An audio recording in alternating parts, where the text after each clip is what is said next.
এখনো ঢেকে মোজা পরার বিধান জানতে চাই। স্বপ্নদোষ হয়েছে কিন্তু বিছানা বা কম্বলে কোনো নাপাক কিছু দেখছি না, তবু কি এগুলো ধুইতে হবে? পেশাব পায়খানার স্থানে রহমতের ফেরেশতা আসেন না, কিন্তু আমার ছোট ভাই বিছানায় পেশাব করে, আমি একই বিছানায় ঘুমাই, রহমতের ফেরেশতা কি আমাদের বাসায় আসেন না?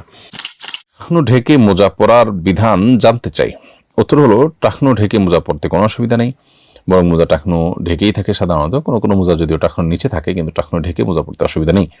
মূলত উপর দিক থেকে মানুষের যে সমস্ত পোশাক ঝুলে থাকে, সেটা চাদর হোক, লুঙ্গি হোক, জামা হোক, এগুলো টাকনুর নিচে যাওয়ার ব্যাপারে নিষেধাজ্ঞা রয়েছে পুরুষের ক্ষেত্রে। মোজার ক্ষেত্রে সেটি নয়, কারণ মোজার জিনিসটাই হলো টাকনুর নিচে, টাকনুর নিচে উপরে দুটা মিলিয়ে দুটো অংশ জুড়িয়ে থাকার জন্য, ঢাকার জন্য। অতএব মোজার কথাটা ভিন্ন। এরপরে প্রশ্ন হলো, স্বপ্নদোষ হয়েছে কিন্তু বিছানা বা কম্বলে কোনো নাপাক কিছু দেখছি না, তবু কি এগুলো ধুইতে হবে? উত্তর হলো, স্বপ্নদোষ হয়েছে এবং বীর্যপাত হয়েছে এটুকু নিশ্চিত। এটি যদি হয় তাহলে সেক্ষেত্রে গোসল ফরজ হয়েছে।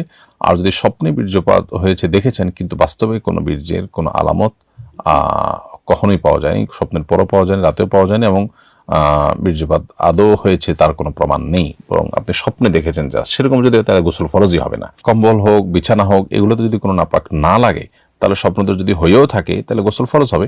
স্বপ্নদোষে বীর্যপাত হয়েছে, শুকিয়ে গেছে কিংবা হয়েছে, কাপড় লেগেছে, তাহলে গোসল ফরজ হবে, কাপড় নাপাক হবে, কিন্তু ওই কম্বল বা বিছানা সেটা আপনার নাপাক হবে না। কোনো বিছানা স্বপ্নদোষ হলে বিছানা নাপাক হয় না, যদি লাগে নাপাক তাহলে সে অংশটা নাপাক হয় শুধু।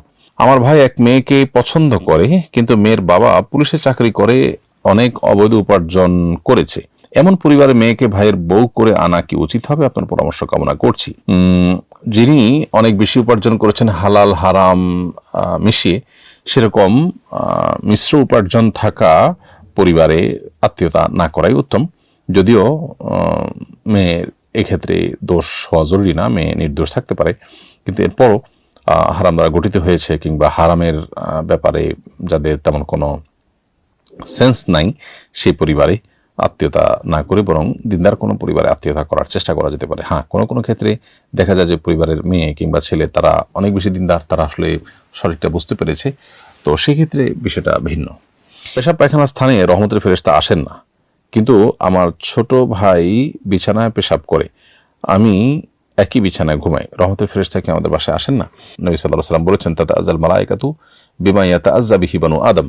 আদম সন্তান যে সমস্ত বিষয়ের কারণে ক্ষতিগ্রস্ত, কষ্ট পায়, ফেরেশতারাও তাদের কষ্ট পায়। তো দুর্গন্ধ, এটার ফলে মানুষের যেমন কষ্ট হয়, ফেরেশতাদের কষ্ট হয়। এই জন্য আপনার ভাইয়ের পেশাব, ছোট ভাইয়ের পেশাবের জায়গায় যত দ্রুত সম্ভব এগুলোকে মুড়িয়ে এমনভাবে রাখা হচ্ছে যেন দুর্গন্ধ না ছড়ায়।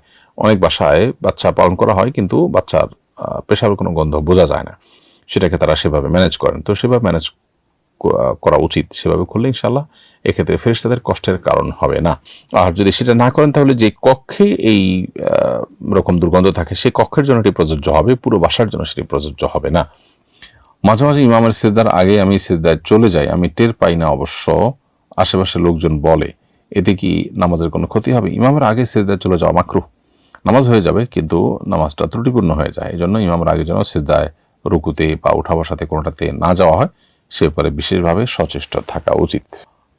এরপরে প্রশ্ন হলো, ওমরায় মেয়েরা হাত পায়ের মোজা পরতে পারবেন কিনা? উত্তর হলো, পায়ের মোজা তো মেয়েরা পরবেনই, ঢাকবেনই ওমরাতে বা হজে, কিন্তু হাত মোজা পরা নিয়ে ওলামা ইকরামের ইখতিলাফ আছে। ওলামায়ে হাম্বলি বা সৌদি আরবের ওলামা ইকরাম তারা সে সমস্ত ফকিদের মতে হাত মোজা তারা পরবেন না মেয়েরা। এর সপক্ষে নস আছে, দলিল আছে, সালাফের সাহাবা ইকরামের উক্তি বক্তব্য আমল আছে।